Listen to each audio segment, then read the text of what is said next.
Hello and welcome to today's Movers and Shakers virtual event. My name is Lena Tasha Salter and I'm Managing Director of Movers and Shakers. Well, today is our second event in our Impact series of events, and on the topic of the road to COP26. We're doing a number of events leading up to COP26, which is of course the 26th United Nations Climate Change Conference, which is happening in November of this year in Glasgow. So today's event is the road to COP26, circularity solutions from reusing to rethinking. And I was going to say this is in collaboration with LWARB, but in fact, LWARB have just actually rebranded and they're now Re-London. So I know Andrea will tell you later on in this discussion today more about Re-London, but it's absolutely fabulous. They're putting all of their organisations under one umbrella. And they got some great new messaging coming out. So more about that later. So today you'll be watching, of course, this event through our community platform or indeed our app. So we're delighted to have launched this about 6 weeks ago now. This will enhance our virtual events. You can in fact network while this event is happening and outside of the event 24/7.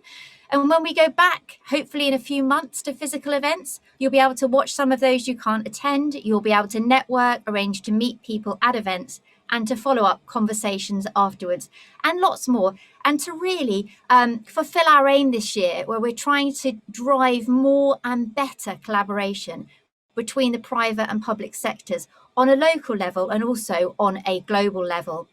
So back to this morning. So today our topic is indeed on circularity solutions. We've got an expert panel. So as I said, we welcome back Andrea Charlson, who is now Built Environment Lead for Re-London. We have Cecile Farreau, who is the Programme Manager for Clean Construction for C40 Cities, May Al-Karouni, who is the CEO and founder of GlobeChain. And our guest chair today is Joe Murphy, who is the Network Lead for the Ellen MacArthur Foundation. So an absolute superb panel. Welcome to you all. Thank you for joining us. Now, as I said, this is our second event in this series.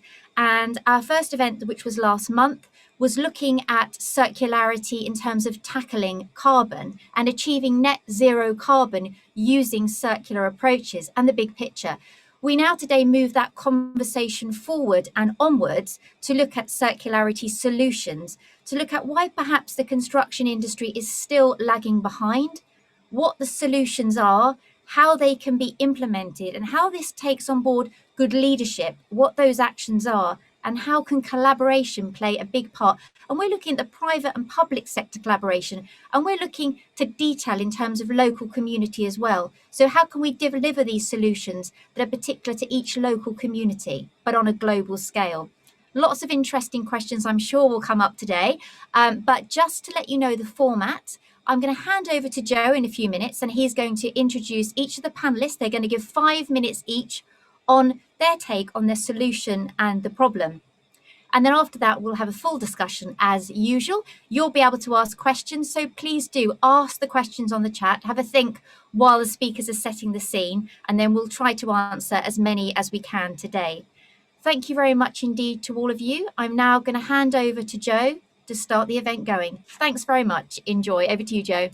Thank you. Thanks, Lee. Hello, everyone, and welcome.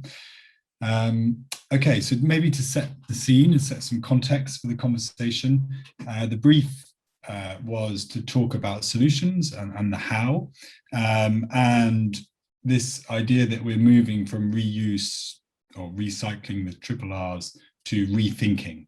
And when I was thinking about this brief, my kind of mind went into two places. On the first hand, as being someone who works on circular economy on a daily basis and speaks to large corporates across industries on a daily basis about the challenges and opportunities associated with, working to circular economy strategies, I immediately went to saying, okay, this is about kind of shifting some of the kind of solutions conversation from dealing with the symptoms of the problem that we have. So, we have literal piles of material waste coming out of the industry. They're in front of us today. We need to valorize those. We need to divert those from landfill. We need to figure out ways to kind of circulate the waste that's in front of us, which we would say at the foundation is a symptom of the current system that we have. And that's all good, and we need all of that stuff.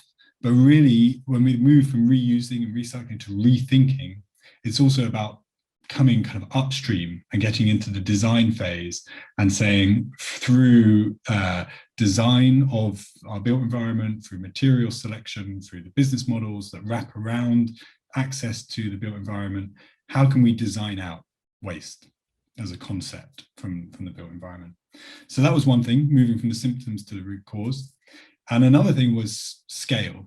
And this idea that we move from one-off kind of pilots that are solving specific problems in a specific context to full-scale, transformation of the industry. And so that was the kind of primer for this talk. And that's obviously the vision of where we want to be going to. And what we want to explore, I guess, today is where we are now, on the road to that vision. If it's about kind of designing out waste and it's about industrial transformation of the sector at scale, where are we today and where do we have gaps? And as a bit of a kind of provocation for the panelists, I would say that where we are today is we see some bright spots. We see some activities that give us hope and we see some promising starts, but we're not actually seeing the progress that you might have hoped from the sector, from the industry. And that is in some ways surprising. And I think it's surprising for three reasons.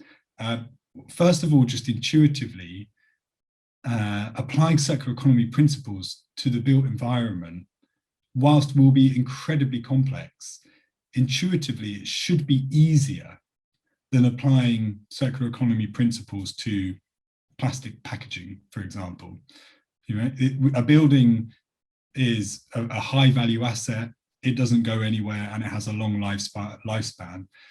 A ketchup sachet is high volume, low value, everywhere, incredibly hard to track and capture. And so there's some intuitive logic that actually some of the circular economy principles should apply more easily to the built environment versus, fast-moving consumer goods sector. But we are actually seeing, in some ways, more commitments, more energy, more focus in the latter. The second reason why you might think we should be seeing more action is this whole climate change agenda that the last panel spoke about, and that this is a huge topic now at national government level, companies putting in place targets and strategies to get to net zero, finance institutions tying their investments now to ESG outcomes and impacts. So we would have thought, given the kind of embodied energy in the materials that go into buildings and the energy they use in use, that would be driving significant change in the sector. And finally, the third kind of driver of change being this kind of use pattern, this shift in ways of working, which has obviously been accelerated quite significantly based on COVID. So that's, kind of a simpleton, in a way, perspective on why we might have seen more action. And my provocation to the panel is that we perhaps haven't seen as much as we would have hoped. So I'm going to hand over now to the panelists and ask them to introduce themselves and their organizations and their angle into this conversation. But I'd also ask them at the same time to respond to that provocation. Feel free to disagree completely and tell me why. And we can use that as kind of feed for the rest of the conversation. So let's start with Andrea from Elwar.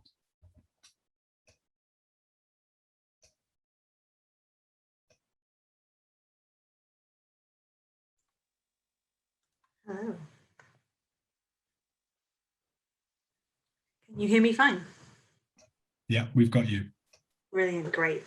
Thank you, Joe. Thank you for the great introduction. And yes, first of all, as Lee mentioned, before we go much further, we've got very exciting news. As of Monday, we are no longer Elwar. We have a new exciting name and a new exciting brand, and we are now Read London, on a mission to revolutionize our relationship with stuff. We are very excited about this. We think it's very eye-catching as well. The colours are chosen because they are nature's warning symbols, black and yellow, colours of the bee, and we need to grab everyone's attention and really accelerate the transition. And our refreshed vision as Re-London is of a future without waste, where the way we make, consume and dispose of stuff actively tackles the climate crisis and protects our planet. We will make London a global leader in sustainable ways to live, work and prosper by revolutionising our relationship with stuff and helping London waste less and reuse, repair, share and recycle more. There's a lot more about our new brand and our refreshed vision and mission on our new website. Feel free to reach out to me on the community platform or LinkedIn or Twitter if you'd like to know more about us as an organisation and our work. But the built environment is one of our 5 key focus areas due to a number of reasons: the significant use of resources that the built environment has annually, the significant proportions of waste it produces, over 50% of London's waste, and also its contribution to consumption-based carbon emissions. Again, over 10% of London's emissions we estimate are attributed to the built environment. And at Re-London, we are doing 2 core pieces of activity in relation to the built environment. Firstly, we are supporting the implementation of the London Plan. And secondly, we have a project called Circuit. So just to tell you a little bit more about both of those. For those of you who aren't aware, the London Plan is the spatial development strategy for Greater London. And the new London Plan was officially launched last week, which is very exciting. It's been a really long time in the making. And we've worked with the GLA to help embed circular economy throughout the London Plan in a range of different ways, but most specifically in some of the planning requirements that are required for referable schemes now need to submit circular economy statements. There's also targets related to recycling and reuse and beneficial use. And also touching on something that Lee's already said at the beginning, an imperative for collaboration to promote circular economy and innovation. And that's between the Mayor of London and the GLA and the boroughs and all of the businesses and citizens throughout London.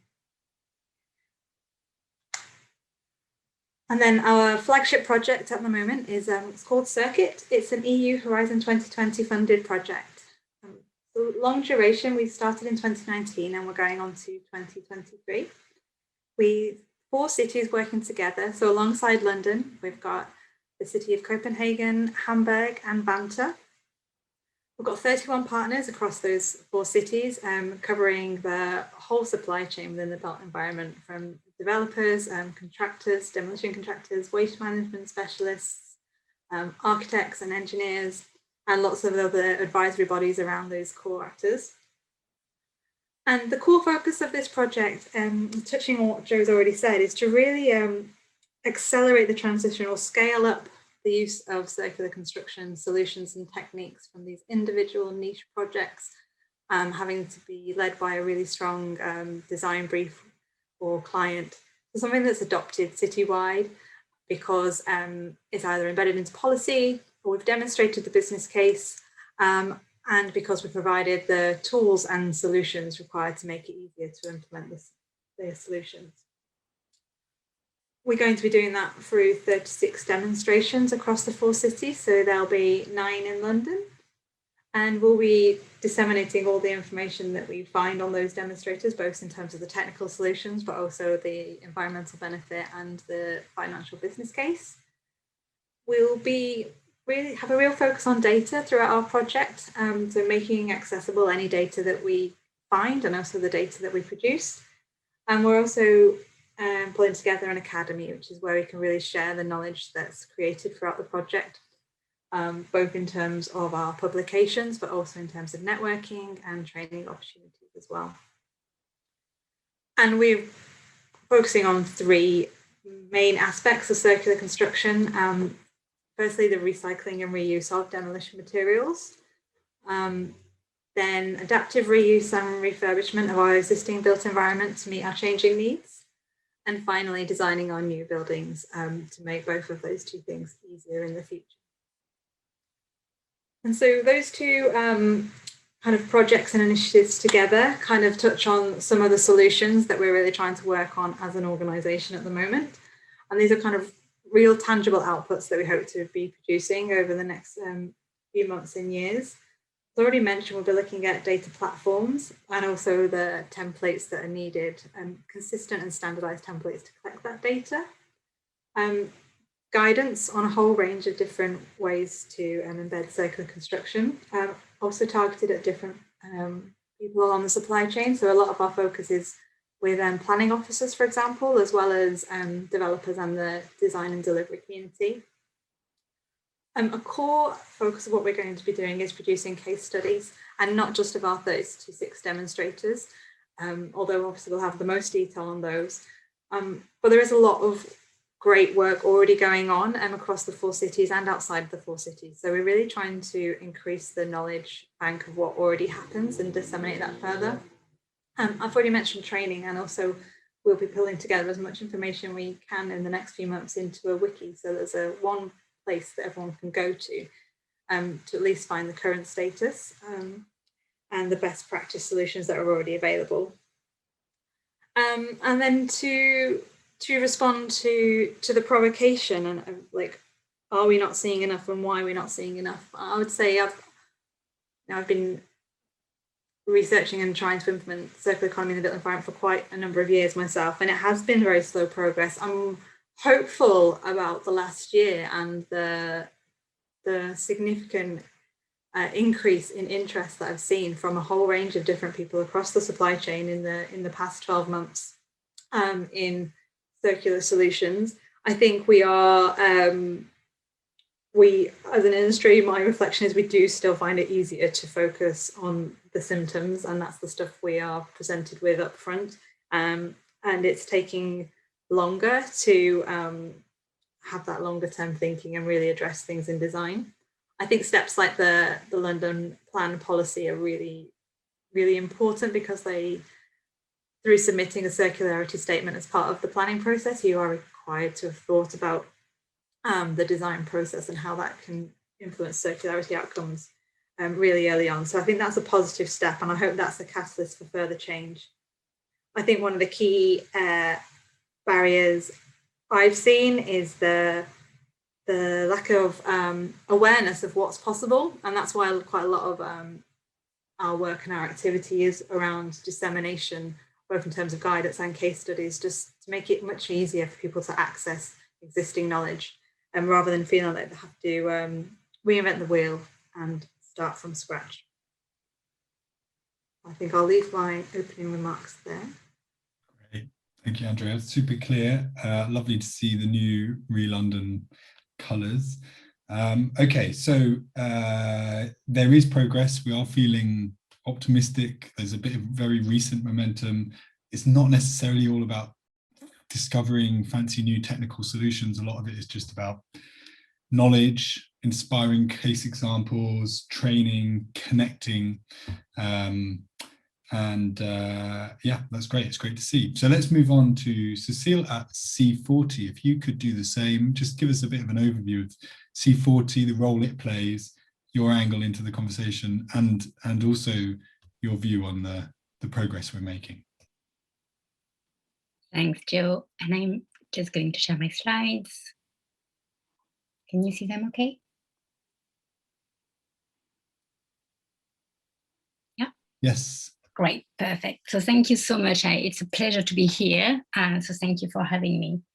And just maybe a few words. So I'll do like Andrea, just introduce what C40 is doing in this field, and then my take on your provocation.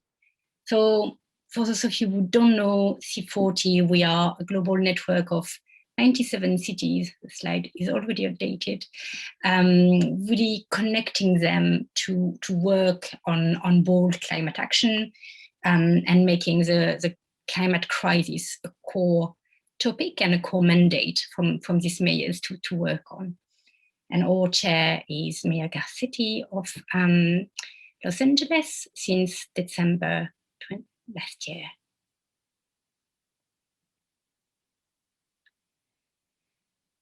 And actually, cities, if you wonder why they should be working on construction and on their built environment, it's because we know the trends of more urbanization happening and more construction basically happening in cities. So cities are starting to realize that the role that they play as consumer and as driver basically of construction rates within their own city, but they didn't fully understand until now that what was the impact on that demand basically on their climate footprint, emission footprint, but also negative area.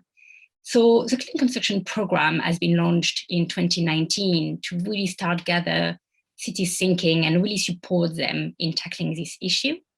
We are focusing on embodied emission mostly because we already have some work on operational emission, which is basically the energy that we use to power and use our buildings.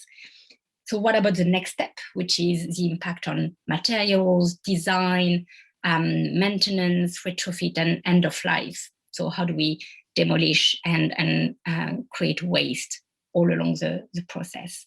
So all of the colorful dots that you see on the graph on your right are basically what we wanted city to start considering, and that's the mitigation angle of it. But every city will come with a very different entry point into this topic. So some of them will come from an air quality perspective, some of them will come from a waste perspective, some will really come with a circularity and transportation issue, for instance. So it's really interesting to see where they're all coming from, but we want them to have this whole life approach to start tackling that. And also therefore realize the impact that material and design choices can have on climate resilience. So the adaptation angle of things.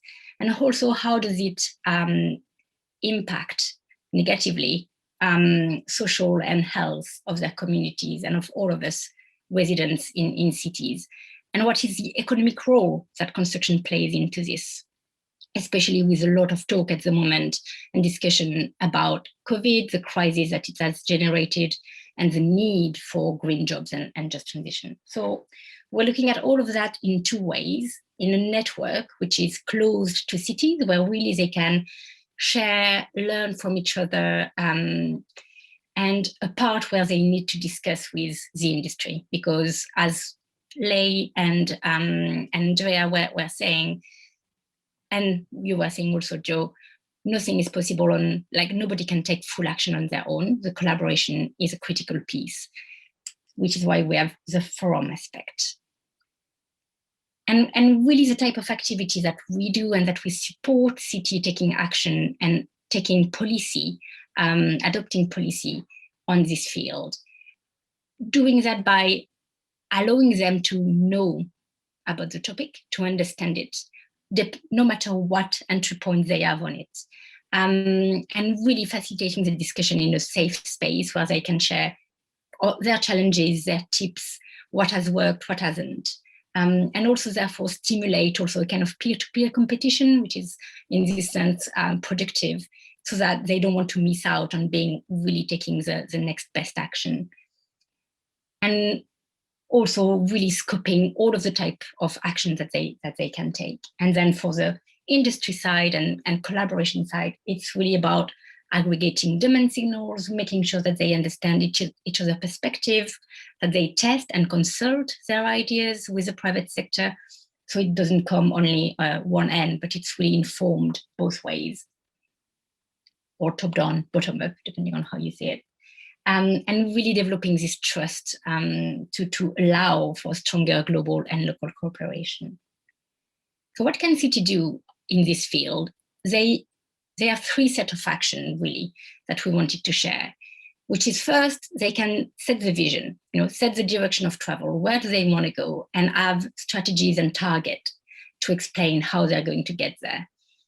And then they can take a set of hard policy and hard powers, basically, which is policy and regulation, going from building codes, planning, permits, zoning policies, looking at circular economy and waste policy angle, looking at procurement to really lead by example and show how they can do it in their own municipal stock and set procurement and specifications.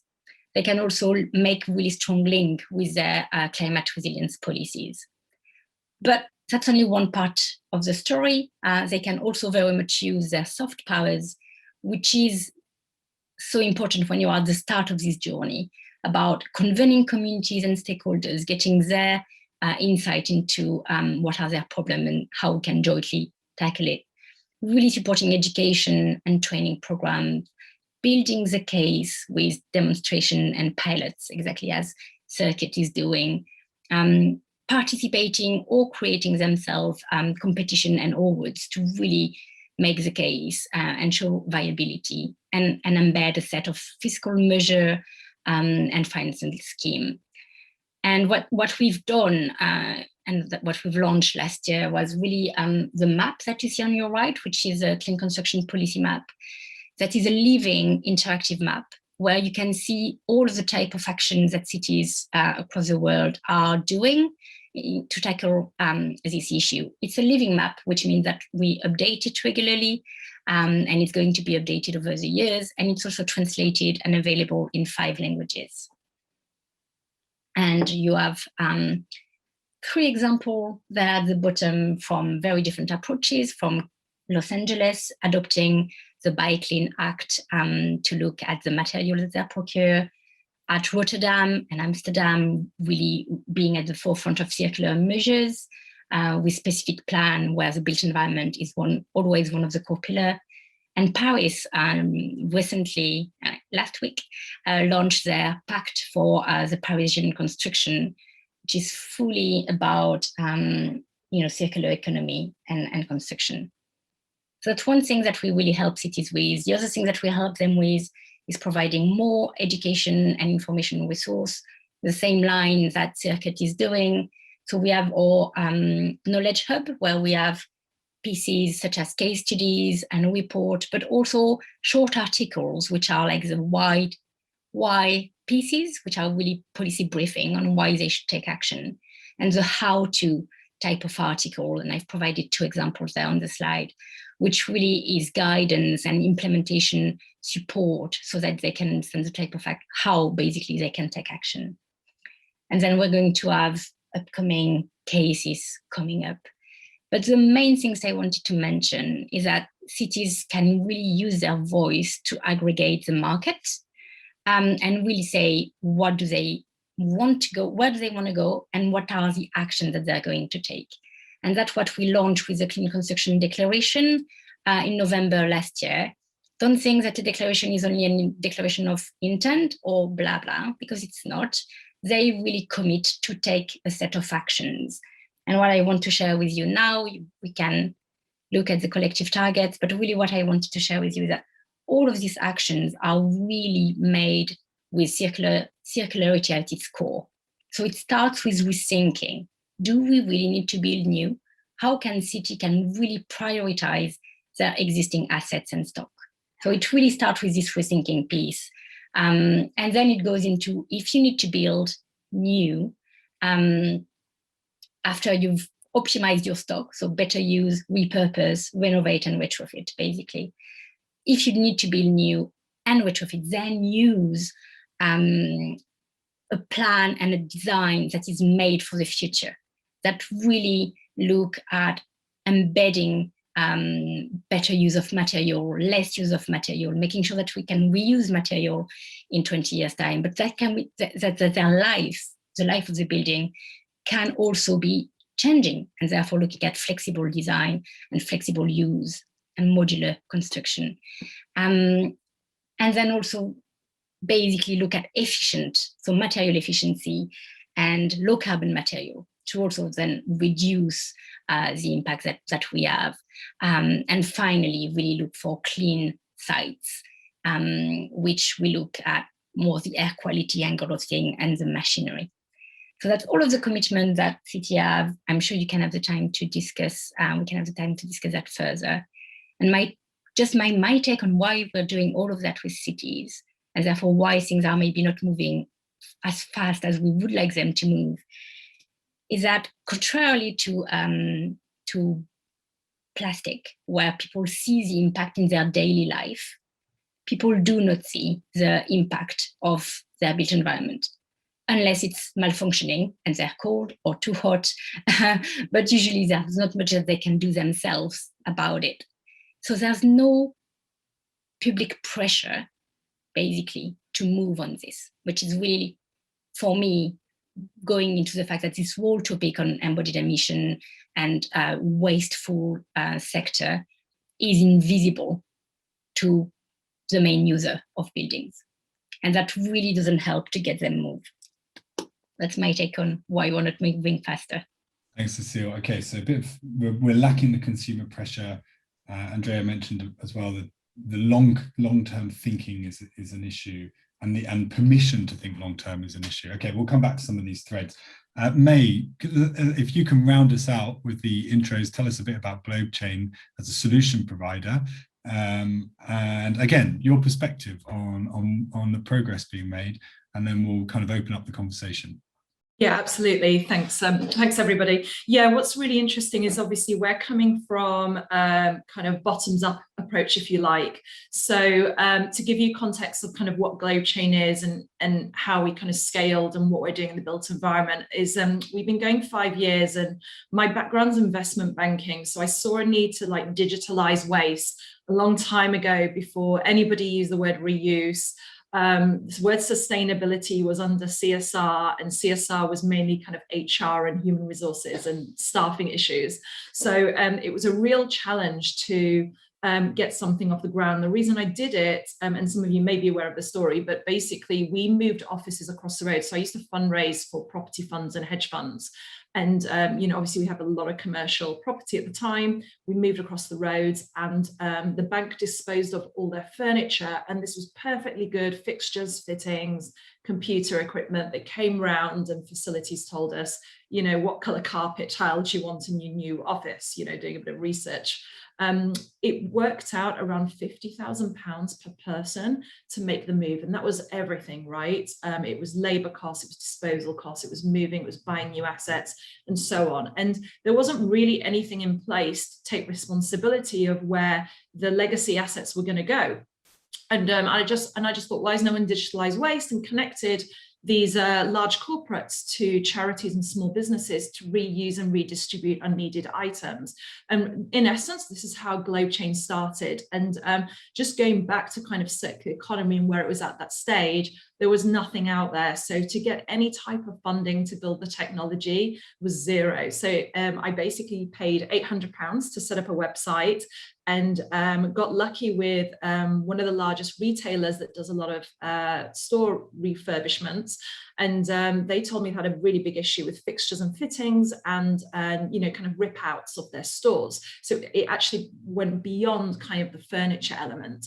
As I was doing more research for investment, the second challenge I came across was investors were asking about what's your market cap?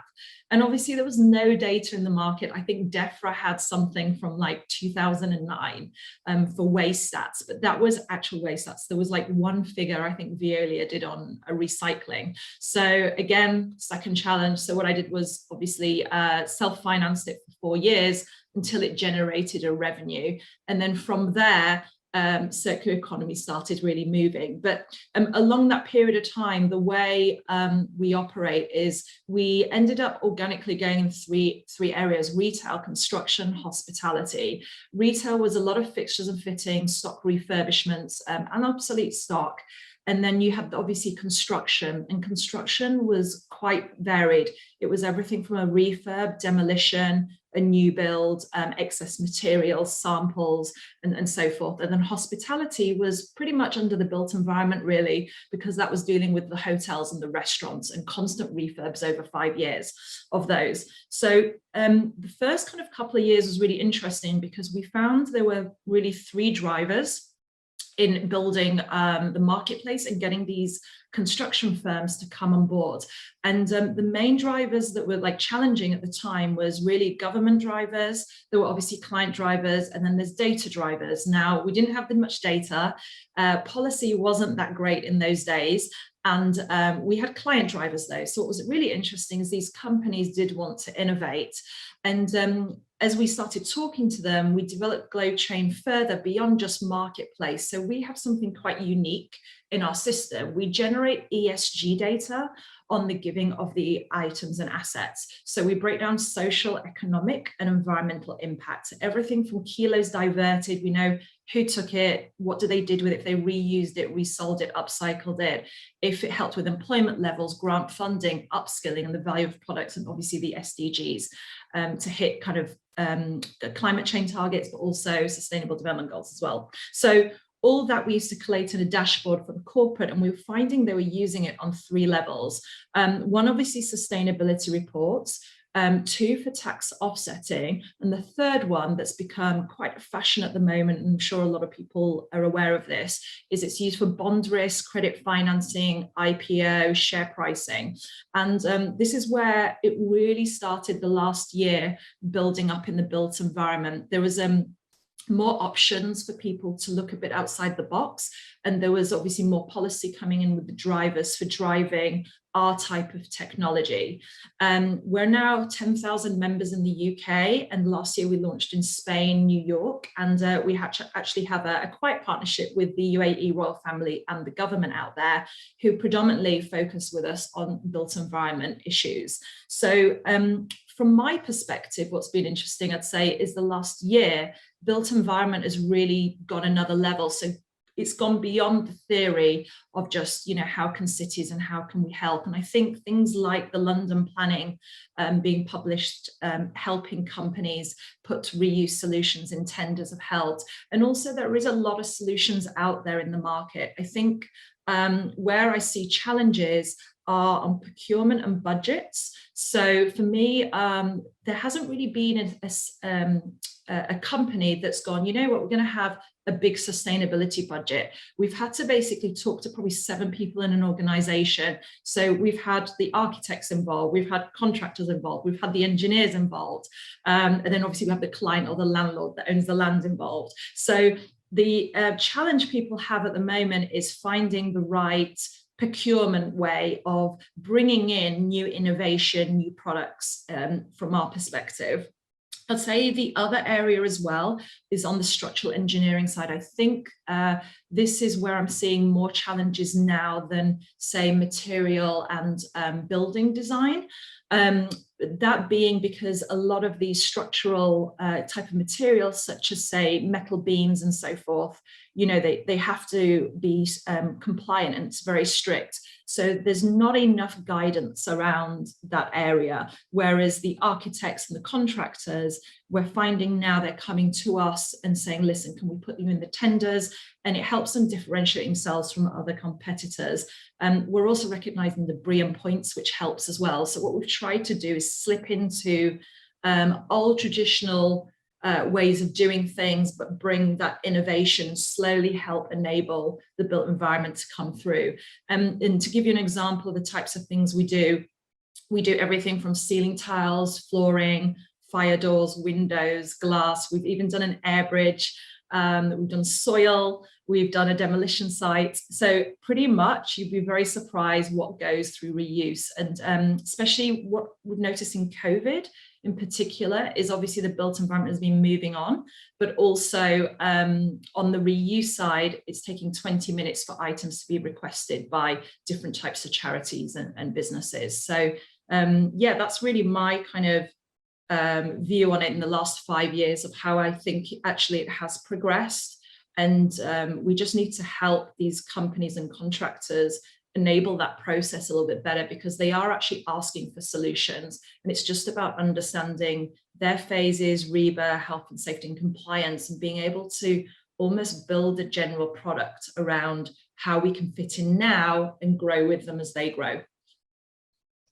Great, thank you, May. That's fascinating feedback. And I think what is emerging across the contributions is that there's there's a kind of question of who, the different stakeholders involved, different parts of the value chain, and there's a question of like what they need, and actually the complexity of working this is a different level of complexity working this way. Even, for example, I thought it was super interesting, that point about the data and how that's feeding into ESG reporting and lower cost of finance. So when you're thinking about business case for these types of solutions, there are these second order, third order benefits that need to be captured. And if you approach it from a very siloed procurement angle, you don't necessarily capture the full picture. No, because there's a waste budget, right? And when a client, specifically as a new development, there's a set amount for the development, say it's 10 million, they'll allocate the costs to the contractors. And then within the contractors, they're doing multiple things, right? They may be strip out stage, or they may be installing something. So it's almost too late to incorporate innovation there, because where do you fit that budget? Because you're taking a part of the budget that's allocated to something else. So there's a challenge around implementation and the operational side of how that works.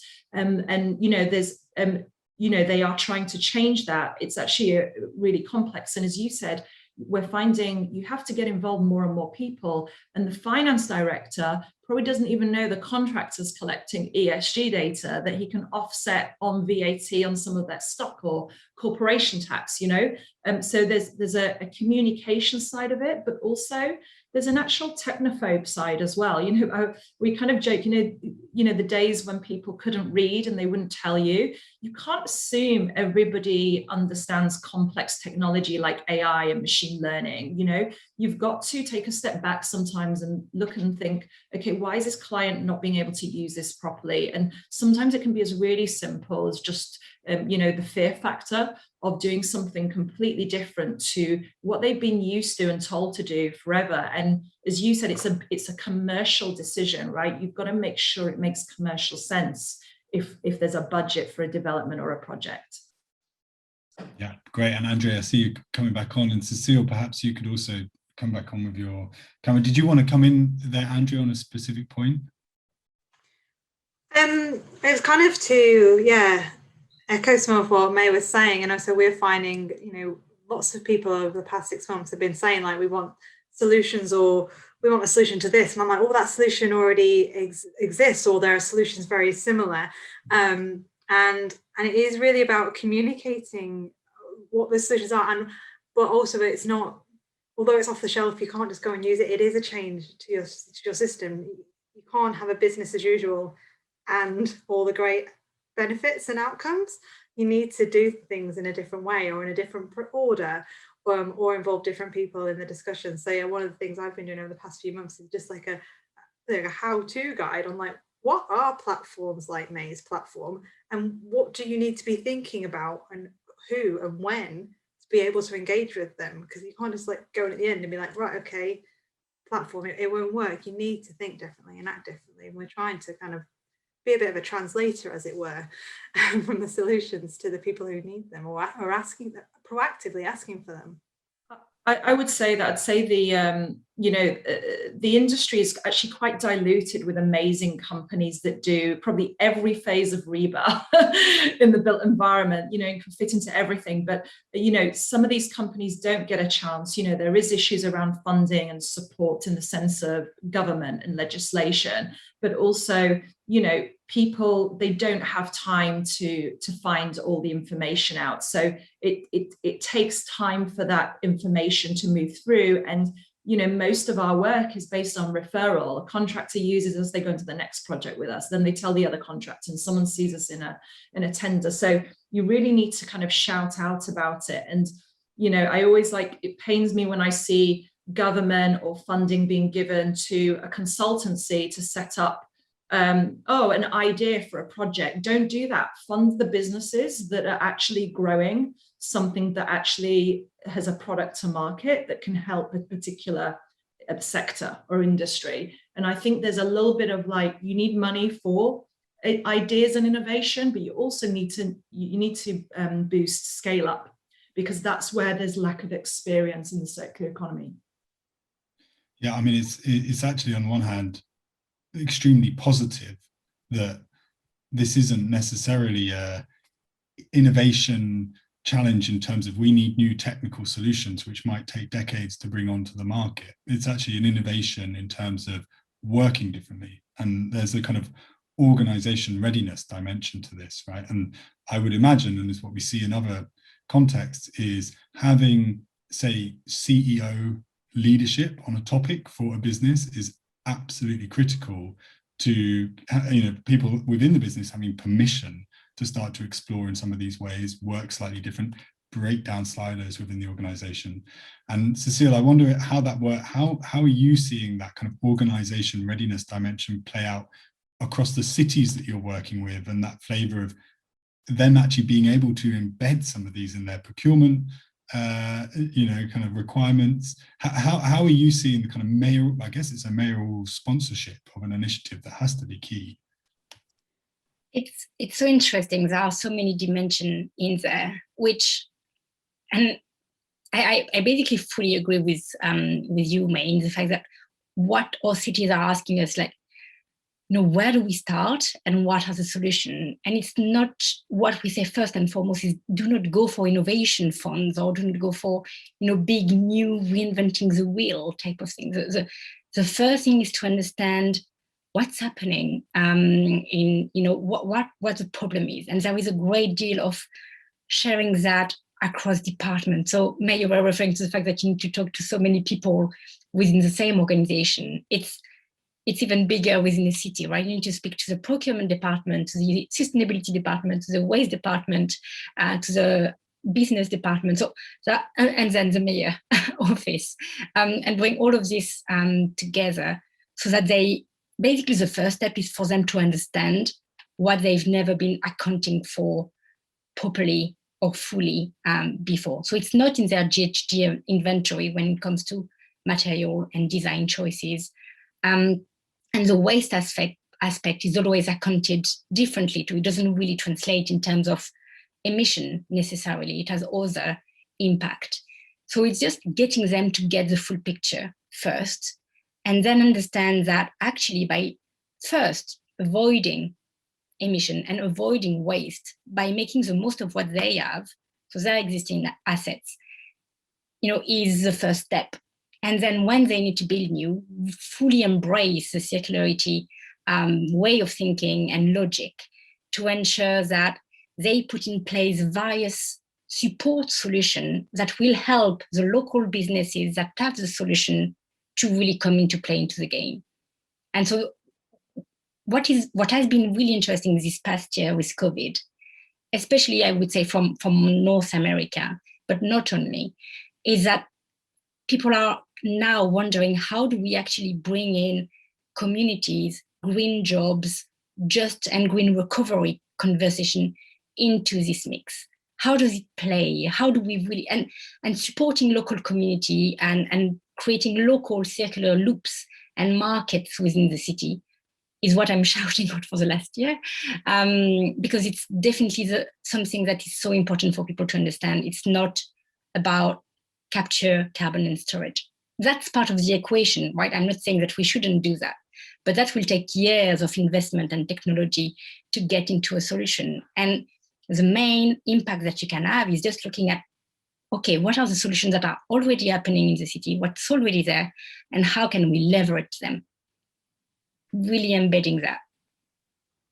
It feels, I mean, feels like, you know, to what extent that link between reusing something or repurposing something as a direct way of avoiding GHG emissions, and to what extent that link is really made within, you know, between those two constructs. You know, we at the foundation have put out research trying to make the link clearer between circular economy initiatives and climate change targets, but it still feels like to me it's not a completely well understood the link between those two, and the climate change targets are so well established. And I know London doing some work, you know, as well, trying to kind of help London boroughs understand the link between the two. How are you seeing that? Is that a challenge, Andrea, with in London and in your work? Yeah, I think it is a challenge. I think it's getting, carbon over the past year in the built environment is, I don't know why, suddenly it's the cool thing to be doing. So that does help, it helps get into the conversation for sure. And it really does help, particularly that repurposing of existing assets. That material is actually, that message is actually starting to come through loud and strong now. I hear quite a lot. I've had people from local councils kind of email me saying, I'm pretty sure that this retrofit should be lower carbon. Like, that's right, isn't it? And these people are not, they're not carbon experts or built environment experts. So I think that kind of message is starting to get through, and people are interested in it and having discussions about, what further evidence can we ask for to really help promote this reuse and retrofit, both from a circularity, like per se angle, and also the carbon benefits. So I think a lot more people are starting to understand that link now. I think there's still a confusion with like long-term circular thinking and short-term net zero goals. That there is actually a little bit of a conflict in that respect, and I kind of try and tell people, well, it's about a perpetual zero carbon society is what the circular economy is about. It's not about zero carbon right now today. A circular economy is about hopefully, we'll never need any more carbon again, but that, we've gone forward a massive step in the past year in the built environment, in like embodied carbon literacy has gone through the roof. So I think we're coming to that further longer term thinking and understanding, but it's taking a little bit more explaining to do on that front. That's what I see, both from the industry side and from a public policy kind of side. And that's great. And May, do you, given the kind of data that you're providing, I mean, how much value is there? It sounds like it's actually quite high value, right? That be a simple story and say, this is how much carbon you can save. You can report this confidently in this place, and that seems like a really key link of the proposition for GlobeChain. Is that correct? Yeah, no, it's our biggest differentiator, and what differentiates us from like any other kind of reuse platform, right? So you can do like internal reuse and learning and external and all that data. It's the most powerful part, because when people start seeing actually what they're redistributing, where it's going, the transparency of it, the carbon embedded side of it comes into play quite nicely, and they can align it and integrate it with what they're doing, on a bigger scale. And what we tend to do is, there's a number of ways, as you know, to measure carbon. And in the built environment, there's carbon on demolition, carbon on like new build, and it's different. So we always ask the client which carbon calculation they use before we incorporate it, because it has to align with the targets, and they can see very clearly if they're getting it through kind of either reuse, or if they're recycling too much, or whatever it may be.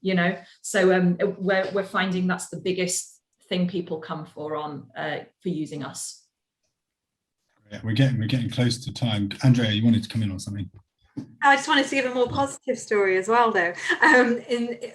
In the same conversation, so one of the people we've been working with, and they have an existing building that they're redeveloping, can't reuse it in the same reconfiguration, and they can't reuse the existing steel because of the way it's all put together, so that the engineers have told the clients that, and they're like, well, why not?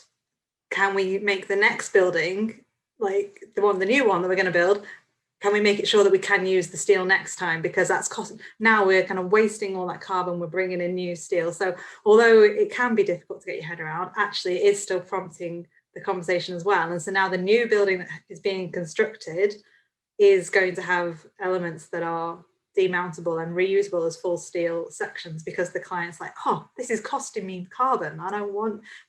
Next time I don't want to spend this carbon again. So things are changing, and there is there's light at the end of the tunnel. Yeah, well, let's build on that, because that you preempted. I did want to kind of come back round on a kind of hopeful, ending, because without starting this in a bit of doom and dour. But I do think it's an important point that actually it's very easy to sit there theoretically talk about full industry transformation, but what does that mean in practice? That means lots of micro decisions made on a daily basis by, thousands or millions of people that add up to, over the longer term, a full shift in the industry. So it's, of course, only realistic that we're going to see these more incremental kind of small bright spots of activity before we see the big switchover. So if you were to say, this is what gives me hope, this is a conversation or something I've seen, or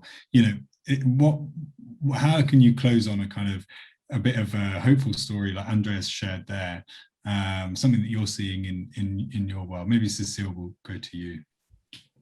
Sorry, May. It's exactly that. What makes me hopeful is that actually the climate discussion and the circular discussion are not two anymore in this field. They're really becoming, in my view, really like an end for each other, so, a mean to support each other and make it bigger. So the way that it's structured in our work is basically fully endorsing the circularity thinking and the circularity solution as a vehicle to get to climate targets. But it can also exactly go in the other way. So if you start from a purely circular economy perspective, which is exactly what May does, like if you get therefore the impact that it has on carbon, then it makes another good argument actually to make the decision. So I really see these two reinforcing each other and being part of the same story, which used to be a hurdle. Like, how do you implement climate change solution? How do you really implement circularity in real? And so I think we're getting away from that. And I see cities really, and the local stakeholders that they're talking to, really getting their head around that and moving to the action and the implementation. And that gives me a lot of hope, because it's not about just the theory anymore. It's really about how do we do it now? Yeah, and that two birds, one stone, as opposed to it being two big things I need to think about and deal with. And May, what gives you hope? We see it every day. So I probably haven't got time to say all the case studies, but we're seeing clients saving a lot of money.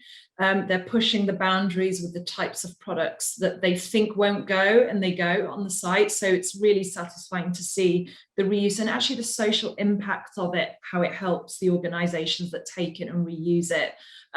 But also I'm loving the fact that, the built environment's taking risks, which last year would have been very high risks. And now innovation is like the key to survival, right? So we see it every day. So for me, I'm kind of like, I know it's moving in the right direction. That's very inspiring as well. I guess that shift from risk of doing something to kind of risk of not doing something, and that really kind of like a Kodak moment, right? Like, you don't do it, you're not going to get you in your next tender. You don't have a business, so they've got to. There you go. Don't do it, lose business. Okay, so thank you guys, and I think Leigh, you're going to wrap up for us. There we go. Hi. Thank you so much, Joe. That was brilliant. Really well chaired. Thank you all for your contribution. I think we learned so much through that discussion. And I think, you're absolutely right. And it's really good to end on a positive note, definitely. And I think there is a lot of hope.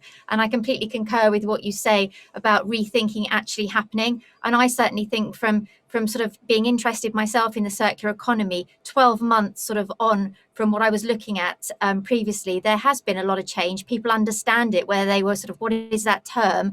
And, it is pretty much married together now with climate change. And I think the conversation is moving forward, but there is still a bit more education piece to do. And it's good, like when May says about having data helps so much. Being able to prove some of the commercials, do work as well. Businesses have to run, so that has to make business sense. But I think, also I really enjoy Cecile's piece sort of on local communities. It's not a big one size fits all across the globe. It's very specific to communities in terms of what solutions we can use and what we choose to use. But I think the conversation is really more moving forward, as you guys said, and you're championing such great causes. So well done to you all, and thank you. And we will be carrying on with more COP26 events leading up to the end of year's big conference. And I think it's a great focus point. If nothing else, it gets us all focusing on sustainability, climate change and circularity. So thank you once again to all of our panel. Thank you indeed. And to Joe for very ably chairing. Thank you so much. And to everybody watching today, thank you for for contributing and watching. Our next event is next week on the 18th, and we're going to be looking at major regeneration and lessons from the front line. And then on the 24th, we have a Northwest private and public sector event, and on the 25th, a town centre event. So lots to look forward to before the Easter break. Thank you again. Please do give us your feedback on the community. Please keep networking 24/7. You can chat, make new contacts, and do have a look at the community chat and knowledge and business hubs. Thanks very much. Have a great week from our family to yours. Goodbye.